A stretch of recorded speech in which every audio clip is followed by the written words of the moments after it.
Hi Virgo, here is a general look at your solar chart for April 2014, and we do have a very full menu this month, and we're in for some gale force influences, astrologically speaking anyway, from this probably now quite famous grand cross in our skies. If you are interested in this kind of thing, then you probably have heard about it, and what that is 4 planets at the point of a cross shape, which actually forms a large square in our skies. And this configuration in our skies over April are combining Mars, Jupiter, Uranus and Pluto in a very kind of tense, conflicting relationship with each other. There's some Mercury thrown in there. Also, the Sun does line up with Uranus, Jupiter and Pluto at the beginning of the month.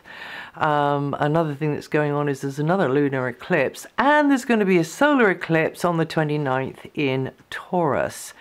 And that's going to be in a very good angle to your sun sign. In brief, the grand cross energies are colliding from mid-month onwards. They're kind of lining up really at the back end of March, and then really coming into close relationship with each other from the middle of the month, and then will still be there over the first part of May, although separating then.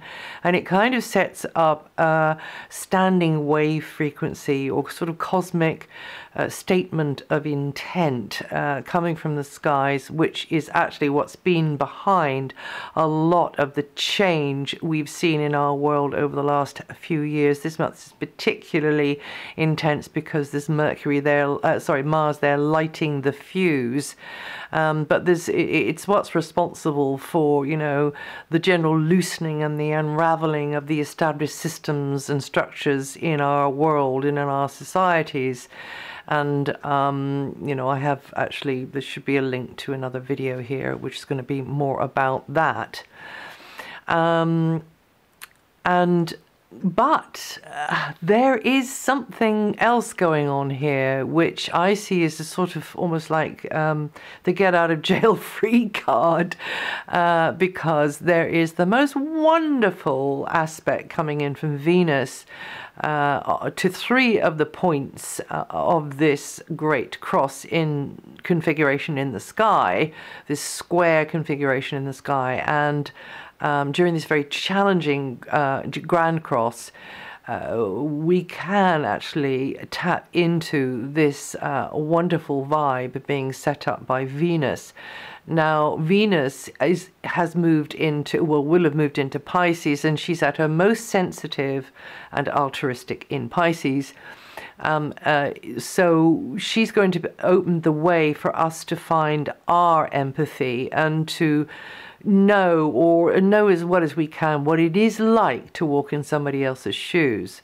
And those of us who are ready to ultimately grasp the simple fact that when you boil it all down, it's not so much the differences between us all, the rights and the wrongs, and the shoulds and should nots, and the haves and have nots. It's more about the commonalities between us all. You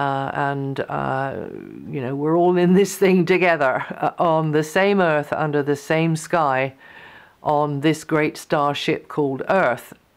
So even though you are under pressure at certain times, not only in April, but at any time, particularly though in April, then Venus in wonderful, compassionate Pisces is going to help us and sort of underpin that vibration that we can actually, it's almost like a safety valve. You know, it's like taking the pressure off. We can actually move into that consciousness, which isn't about this or that, or yin or yang. It is about a commonality or a unity consciousness. And yeah, so that would be my opinion on that one. But anyway, on March the 30th, there was a new moon, which the effects of which will unfold over April.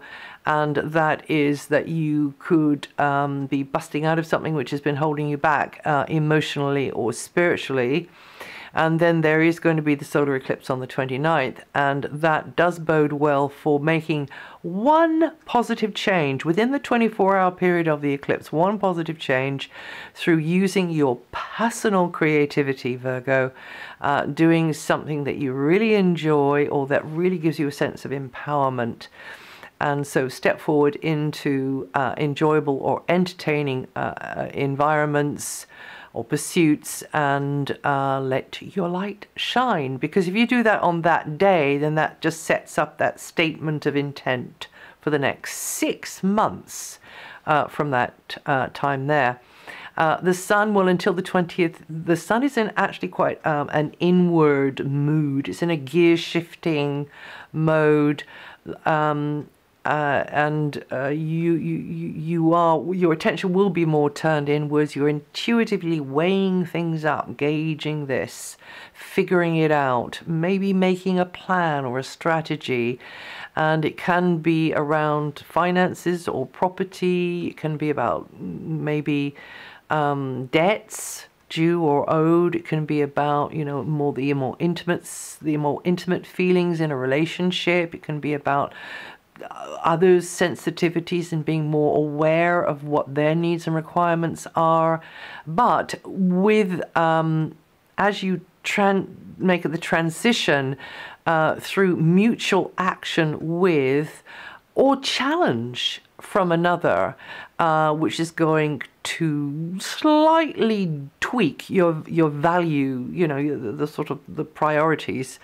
And your instinct is just going to tell you what the right thing is to do. But yes, very much more looking inwards at things, maybe doing some inner work during this time here. Until the 8th, communications, personal, professional, and close interactions, collaborations are busy, and you'll probably be gathering information.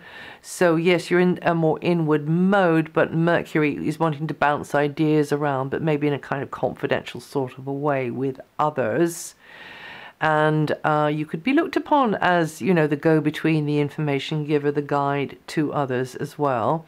And then from the 8th, Mercury, your ruling planet, moves and tends to become more strategic, involved, confidential. Your thinking could focus on, you know, private matters, but and keeping quite secretive, keeping your cards close to your chest, but also the financial angle of things, and very much chiming in with that of the sun. However, from around mid-month, there could be a flash of insight or a coup de foudre in your feelings. Yeah, so watch that space there.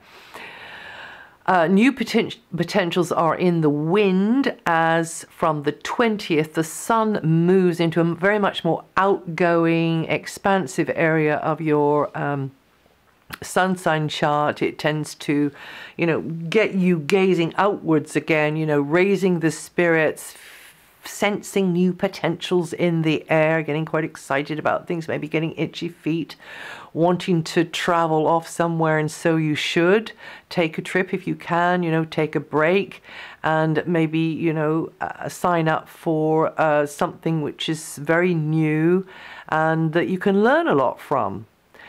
Now, from the 23rd, Mercury moves again, and again, Mercury comes into the same area as the sun. So ditto, really, and you'll be tending to think bigger, you know, and casting your mental nets wider and looking towards the distant horizon. This could be a great time to refresh your mental palette and be thinking very differently, and forming plans, you know, planning ahead on something, and maybe consulting with somebody who can teach you something or has special expertise and you need to pick their brains. Maybe looking into the legal side of things. That can also be happening with Mercury here. Another way this transit might work is that you take the opportunity to put the word out on something, beat the drum, get that word out there, and share your knowledge with others, but also, you know, either be the guide or be the guided.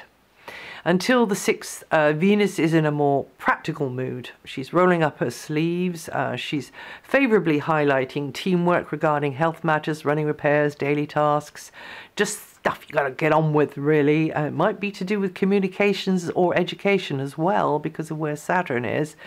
But you're more likely to have a reasonable interaction with co-workers, colleagues, health providers, and anybody providing an assistance, but also anybody to whom you are giving assistance. And there's likely to be a female, somebody who will take your side or who will be of practical help just when you need it. Might not be a female, might just be a male, but you really click with that person. You feel quite at ease with that person, male or female. And this Venus transit could be good news for you health-wise as well. Venus, the great balancer here. And then from the 6th, Venus moves in, and she's very strong in her favorite place, and this could really boost all close relationships in your life, and you and someone could be feeling a closer rapprochement with each other. It's personal, professional, even if it's a professional association. Again, you can have this sort of feeling of, oh, okay, I can do business with this person here. But also a special someone could come into your life during this transit here. And whatever the relationship's about, you should just value their presence, their input. But also you should feel valued yourself by others more. You know, and there could even be some admiring glances coming your way. Now, Saturn, as I mentioned earlier, is in the communications sector, and so you've just got to plug away at developing yourself through speaking, writing, creative self-expression, whatever the medium is you choose to use, and just steadily develop yourself. You know, you might sort of sigh, oh no, not more of this, but you have to kind of keep going with it, as we always do wherever Saturn goes. And communications equipment, even vehicles, they may pose questions from time to time, but also be key to your success, maybe. It's also likely that you'll be learning that often, and this is on a more esoteric level, but often the truth is only a perception with an expiry date, very time-bound. You know, absolute truth is something other. So anyway, you know, this is the truth. Well, actually, it's probably how somebody sees it, which is a type of truth, of course, you know, but it isn't the whole truth. So in other words, it's a piece of the elephant, not the whole elephant. And so you might be learning that over this long phase here, because you might begin to realize, particularly towards the end of the transit, that maybe you really got somebody, what they said, wrong. You know, you really didn't get the picture that was there. You just kind of didn't see the whole of the moon. You just saw a little sliver of it. Or maybe not, you know, but this is the kind of thing that can happen with Saturn there. Until next July, Jupiter is helping you to grow and expand and learn through new associations, group work, friendships, and over the net as well. It's very much relating to information technology and internet and social networking and all of that stuff.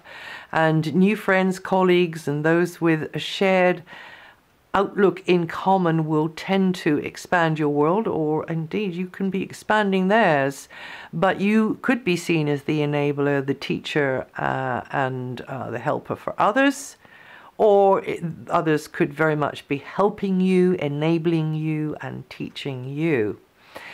And that's it for April. If you know your rising sign and your moon sign, listen to those, and then you can just, with the 3 readings, put it all together. But also, if you want to know what the outer planets are, particularly Neptune, for you, and which part of your sign it will be affecting the most this month, then have a look at my website. The written version of this is on my website, and that's DianaGarland.com, and I'll see you again the next time.